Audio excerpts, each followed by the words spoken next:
Ici nĩcio mbica cia mundurume umwe kuuma kaunti ya Meru, Charles Mwenda, uria uratigirwo atarĩ na wiki otiga gukoma na mwiri wa mutumia wake rungu rwa rori gukiuraga hĩndĩ ĩrĩa maragiririo ni borithi gukinyia mwiri kuuma Malindi, na arĩa mararĩ nao maracokithio marĩ mwena wa Tharaka Nithi gukĩrĩkana mũtigaire ararĩ na mũrimũ wa COVID-19.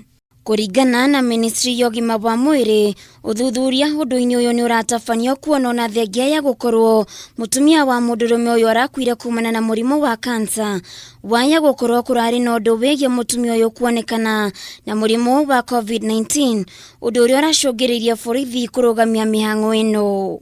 No, I'm not saying that we know, but it could be possible that there is further information that may be there when, upon testing posthumously, maybe it was found that this individual may be COVID positive, and therefore this intervention may have been taken.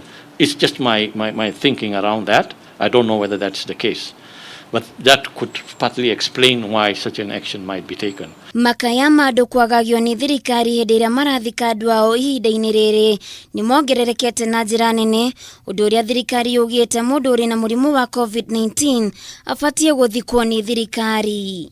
We have a protocol for COVID and also a protocol for the normal death, because the bodies have got to move from one place to another place. While we don't have factors to what was happening, but there are a few things which are just constant. That there should be a number of people who are supposed to accompany the body from any given place to the burial place. And that whatever means of transport, there should be social distance or spacing within the vehicles. And number two, you must also have an approval to allow you to travel.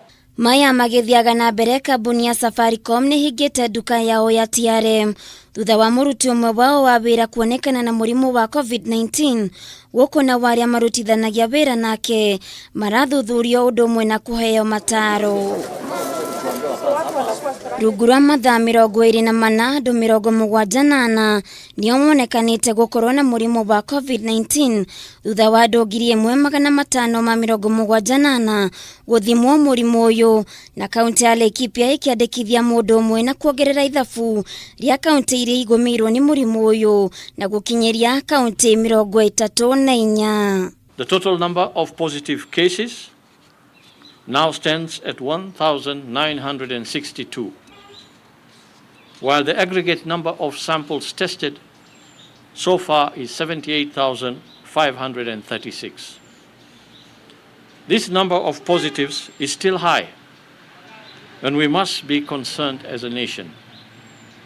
The daily rise demands that we reflect on our attitude and behavior towards the containment measures. Mũndũ ũmwe nĩ ekĩrĩtwo mũkonde gũkorwo akuĩte kumana na mũrimũ wa COVID-19 mwena wa Kayole. Rĩu ithabu rĩarĩa makuĩte rĩgĩkinyĩria andũ 64, ona gũtuĩka andũ 14 nĩ mekĩrĩtwo mũkonde gũkorwo mahonete na kũhingia andũ 474. Handũ-inĩ ha Kameme TV, Getwo Waithira wa Kĩhara.